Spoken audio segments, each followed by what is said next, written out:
Becoming super natural by doctor Joe Dispenza. ఒక అద్భుతమైన పుస్తకం నుంచి మనం ఈరోజు ఒక కాన్సెప్ట్ను చర్చించుకుంటున్నాం. మన జీవితాన్ని నాశనం చేసేది ఒక సంఘటన కాదు, ఆ సంఘటనలో మనం మళ్ళీ మళ్ళీ జీవించటం, అంటే గతంలో మనం జీవించటం.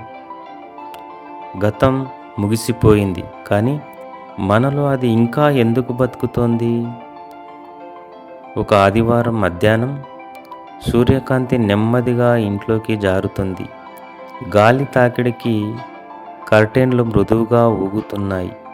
బయట పక్షుల కిలకిల రావాలు, పిల్లల నవ్వులు. ఇది ఒక సంపూర్ణ జీవితంలాగా కనిపిస్తుంది వాతావరణం. అక్కడ ఒక మహిళ, ఆమె పేరు అన్నా. ఆమె సైకోథెరపీ చదువుకుంది. స్థిరమైన జీవితం.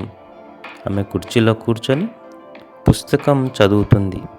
అన్నీ సరిగ్గా ఉన్నట్టే కనిపిస్తున్నాయి, కానీ ఏదో సరిగా లేదు అని అనిపిస్తుంది ఆమెకు. ఆమె దృష్టి పుస్తకంపై లేదు. ఆమె మనసులో ఒక ప్రశ్న: నా భర్త ఎక్కడికి వెళ్ళాడు? ఫోన్ చేస్తుంది, స్పందన లేదు. మళ్ళీ మళ్ళీ ఫోన్ చేస్తుంది, స్పందన లేదు. ఏదో తేడాగా అనిపిస్తుంది అన్నాకి. అప్పుడే డోర్ బెల్ మోగుతుంది. తలుపు తెరుస్తుంది. ఇద్దరు పోలీసు అధికారులు ఎదురుగా, మీరు మిసెస్ అన్నా కదా అని అంటారు. కొన్ని క్షణాలు మౌనం. మీ భర్త ఈ ఉదయం భవనంపై నుండి దూకి మరణించారు. ఆ క్షణం ఆమె శరీరం తట్టుకోలేకపోయింది. శ్వాస ఆగిపోయినట్టయింది. గుండె వేగంగా కొట్టుకోవడం అయింది. శరీరం కంపించడం మొదలుపెట్టింది. ఇది బాధ మాత్రమే కాదు, ఇది బయాలజీ అంటాడు డాక్టర్ డిస్పెంజా. స్ట్రెస్ అనేది ఒక భావం కాదు, అదొక సర్వైవల్ మెకానిజం అంటాడు డాక్టర్ డిస్పెంజా. మనకు ప్రమాదం అనిపించినప్పుడు మన శరీరం ఇలా స్పందిస్తుంది. మన ఆలోచనలు తగ్గుతాయి, మన ప్రతిస్పందన పెరుగుతుంది అని అంటాడు డాక్టర్ డిస్పెంజా. మనం మనిషి నుండి ప్రాణం కాపాడుకునే జీవిగా మారిపోతామంటాడు. మనిషి సమస్యలు ఆలోచనతో మొదలవుతాయి, కానీ స్ట్రెస్ వచ్చినప్పుడు ఆలోచననే ఆగిపోతుంది అంటాడు డాక్టర్ డిస్పెంజా. అసలు సమస్య సంఘటన కాదు, సమస్యను మనం వదలలేకపోవటం. అన్నా ప్రతిరోజు అదే సంఘటనను గుర్తు చేసుకుంది. మళ్ళీ మళ్ళీ మళ్ళీ మళ్ళీ అదే సంఘటనను గుర్తు చేసుకుంటుంది. మన శరీరానికి తేడా తెలియదు. నిజంగా జరిగిన అంశం మరియు మనం ఊహించినది, రెండింటికి శరీరం ఒకేలా స్పందిస్తుంది. అంటే ఒక సంఘటన నిజంగా జరిగినప్పుడు మనం స్ట్రెస్గా ఫీల్ అయితే ఎంత నష్టం అవుతుందో శరీరానికి, మనం ఊహించినప్పుడు కూడా మన మెదడు అదేవిధంగా, మన శరీరం అదేవిధంగా స్పందిస్తుంది.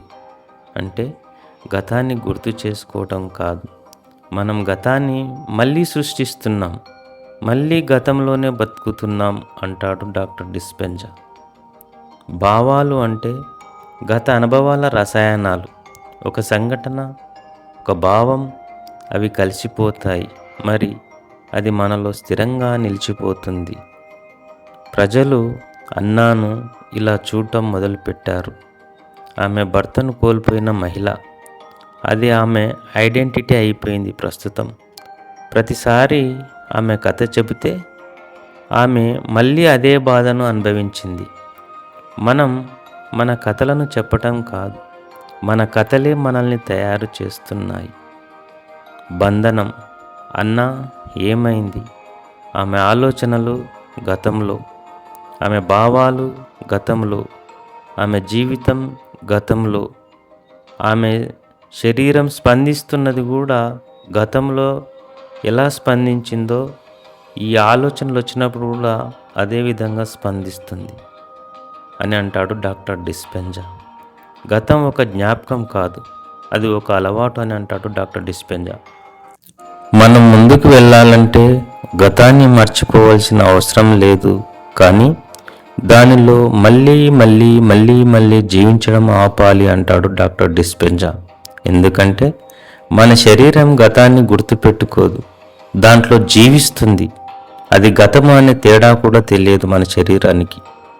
చివరికి చెప్పేది ఏమిటంటే, మీరు మీ గతం కాదు, కానీ మీరు దానిని పట్టుకుంటే అది మీ భవిష్యత్తు అవుతుంది అని అంటాడు డాక్టర్ డిస్పెంజా.